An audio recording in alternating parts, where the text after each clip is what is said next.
together, and that eventually led to a loss. Harsin talked about maybe trying to be more focused. I mean, you guys definitely said that you felt focused, but in hindsight, was there something maybe you guys could have done differently?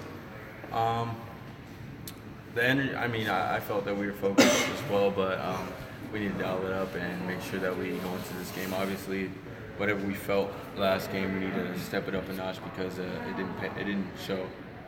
I don't know if wake-up call is the right word, but you guys hadn't lost in like 2 months or whatever. You hadn't had that feeling of losing, and now you turn around and play the same team again. What did that loss kind of do for you guys going into this week? We don't take any loss lightly, whether it was now, whether it was in the beginning of the season. We know that losing is not what we do. No one loves to lose. No one loves that feeling. We love, to win, and that's what the culture of this program is. So we just know that we have to bounce back and we have to continue to play Boise State football.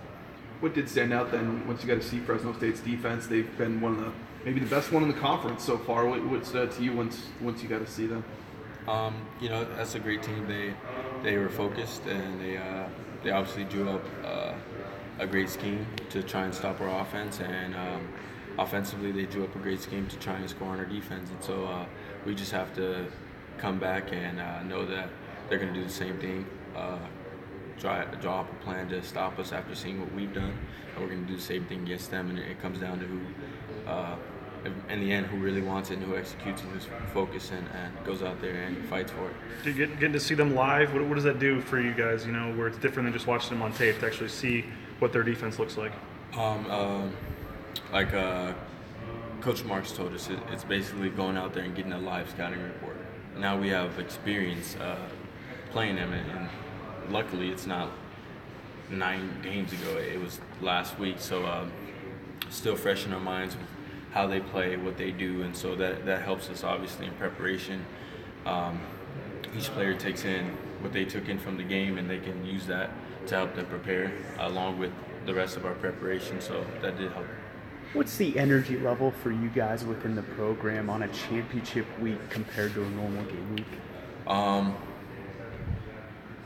Not to say that it's the same, but we prepare every week like it's a championship week. So the intensity is up, the urgency is there, the energy is there, like every week. And now it's just a different terminology. It's championship this time instead of whatever opponent that's coming up. But we make sure that we focus on the game at hand every week, and we attack every week with the same intensity that we're attacking this game. And so we obviously know what's at stake, which is a part of our goal, and is a lot bigger on a bigger stage. So we're going to attack it that way. Have you heard the term rat poison before in college football?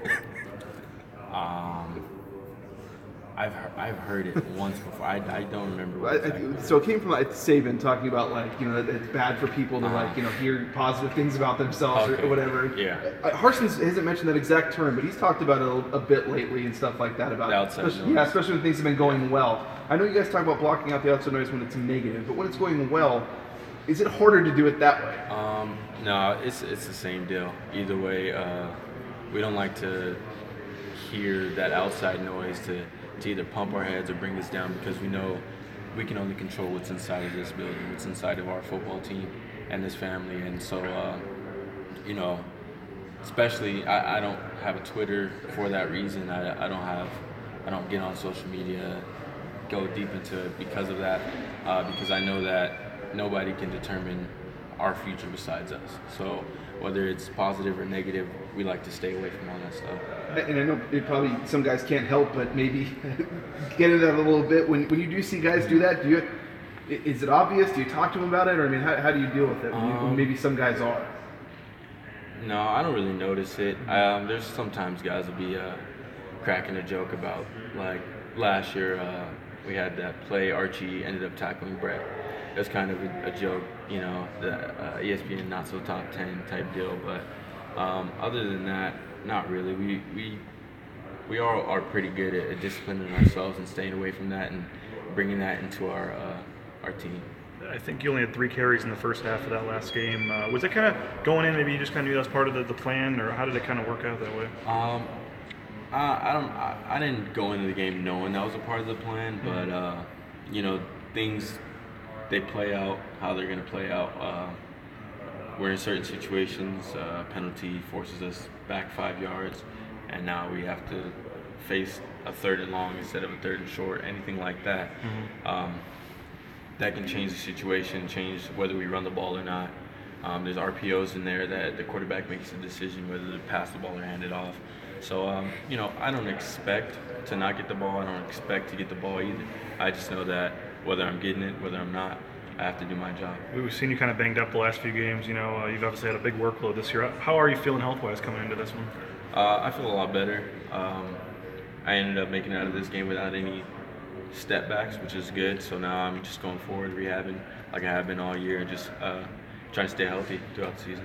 In your time in football, is this your first championship experience going back from high school or anything like that? I haven't been to championships since I was 10 years old.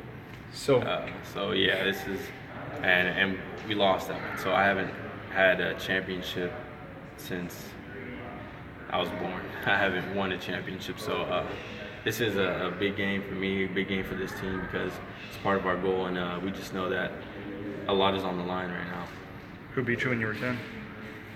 Ontario. I can't remember their mascot, but I know it was a team, Ontario, 17-7. Wow. Super Bowl. How important is it having this game at home? It means a lot. We know that Bronco Nation is behind us. We know that we have the best fans out there, and they're going to come to support, and that helps us a lot. Being able to control the environment with the noise and all that out there on the blue.